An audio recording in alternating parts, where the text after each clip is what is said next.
Hi guys, it's Katie, and I did a video last week with my Dollar Tree haul, and I showed these scrapers that you can get at the Dollar Tree. They're 4 for $1. It's a pretty good deal. And I was saying that I use these to clean my glass top stove, and I got some questions on how I clean my stove, and I'm happy to share some tips with you.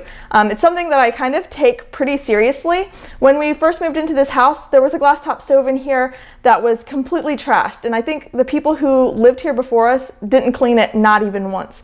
And we bought this house as a foreclosure and everything was as is, but the oven didn't work. It was missing its oven racks, and the stove was just completely crusted over, and it had been cooked so many times over and over again that it was almost like cast iron seasoning, and nothing that I could do could clean it. So when I got the new stove, I really wanted a glass top stove still, but I didn't ever want to go back to how that looked. So I've been taking really good care of it because I want it to look its best for as long as possible.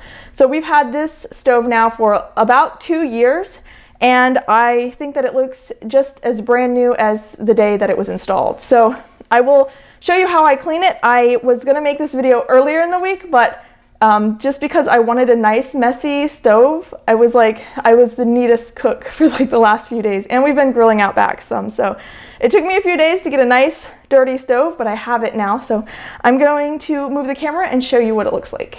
Okay, so this is what my stove looks like. This was salsa that spilled onto this hot burner, and the burner was almost cool, so it's not too bad. This should be able to come off really easily. Over here, this is coconut milk curry that splashed out, and this burner was on high. So this here, even though it's not exactly on the burner, it's pretty well cooked on. And then I have some spots here and here, and then there's like just an overall greasy layer from frying some bacon and from frying the chicken for the curry. So the first thing that I do is I just wipe it with regular dishcloth and just soapy water with dish soap on it, just to clean off everything that's going to come off without too much scrubbing. So that pretty much cleaned off everything in between the burners. It's just what's been cooked on, so what landed on hot burners, that's going to be left behind. And that's what you really want to get off as soon as possible, because the more that you cook it, the more it's just going to get more burnt on. And sometimes if I splash something on a hot burner, I'll turn it off right away, because a lot of times it'll start to smell burnt and smoke anyway. So I'll turn the burner off, move the pot to another burner, and let it cool down. And if it's like right on the burner, a lot of times once the burner has cooled off, I'll take a wet rag, and just like a soaking wet rag, and stick it on that spot. And then after we're done eating dinner and I'm cleaning up dishes and wiping down my stove, it does help pull some of that off. So what doesn't come off from just soapy water, I do use this product, and I think Tess commented that she uses this too. And normally I am not a big proponent of like products that are marketed for certain things. Like if somebody told me that I had to use this, probably wouldn't want to use it, but I got it for the previous stove. I was going to try anything to get the previous stove to look better, and this bottle has lasted us, it's still got quite a bit left in it. I've used it pretty much every day for the last 2 years, and then I used it when we first moved in with the other stove too. So it does last a long time. I got this at a hardware store. I don't know if they sell it at like grocery stores or anything like that. But generally, the part that's messiest is right around the perimeter, because the pot's here, so it splashes out of the pot, but then the burner's hot here. So this is usually the zone that gets the worst mess. Now, there was not a pot on this stove on this burner when I splashed here, but normally I just take this, and a little bit goes a long way, but I'll just put it there and on any spot where it is. And this stuff is, the active ingredient is citric acid. So it's more than just a cleaner. The citric acid really cuts through grease really well too. So even if there's nothing burnt on, sometimes I'll just add a tiny little like pea-sized drop, and it helps cut the grease over the whole stove, especially if I'm frying bacon or something like that. So I usually just take this damp rag, and I'll kind of smear the Ceramabryte out. And I've never left this very long. Sometimes I leave it for maybe 5 or 10 minutes. I'm not sure if there's a problem with leaving it, like if you wanted to leave it for an hour or something, but usually I just spread it out like that and then I just start scrubbing it. And you can feel underneath your washcloth where you hit those spots that are really burnt on. So I'm just gonna go around. I don't know if you can hear that, where I hit that spot where it was really burned on. So I'm just gonna concentrate right there and see what I can get up. You can see how much is coming up on the rag. So something is coming up.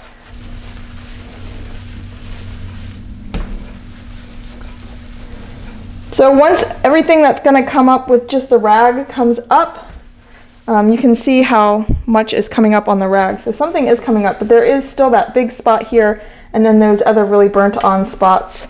So I'm gonna go ahead and use one of these scrapers. And when they come, they're backwards. So this is the back of the razor, so it's not sharp here. You just pop this and it opens up there. Turn the razor blade around carefully. And then get it lined up like that. And then you pop it back down like that.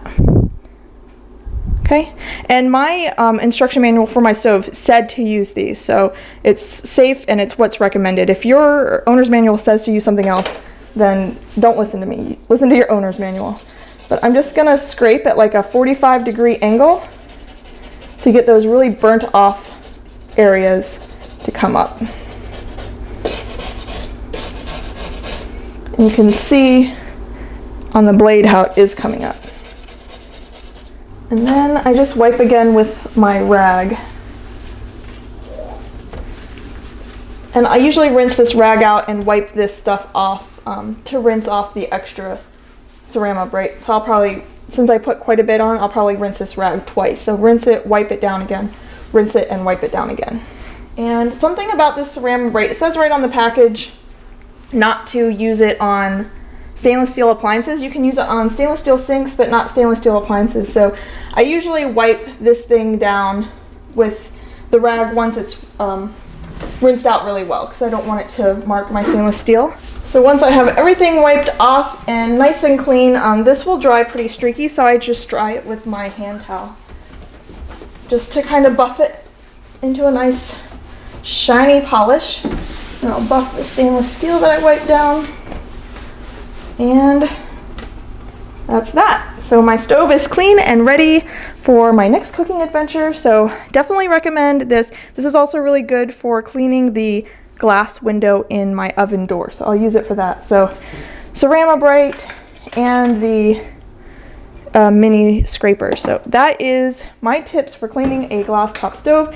If you have some awesome tips, leave them in the comments. Some people were leaving comments in the other video as well, but I think this would be a great way for us to learn from each other. So thank you so much for watching. Please give the video a thumbs up, and I'll see you guys next time.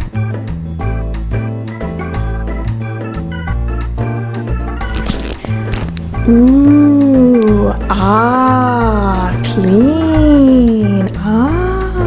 Very clean.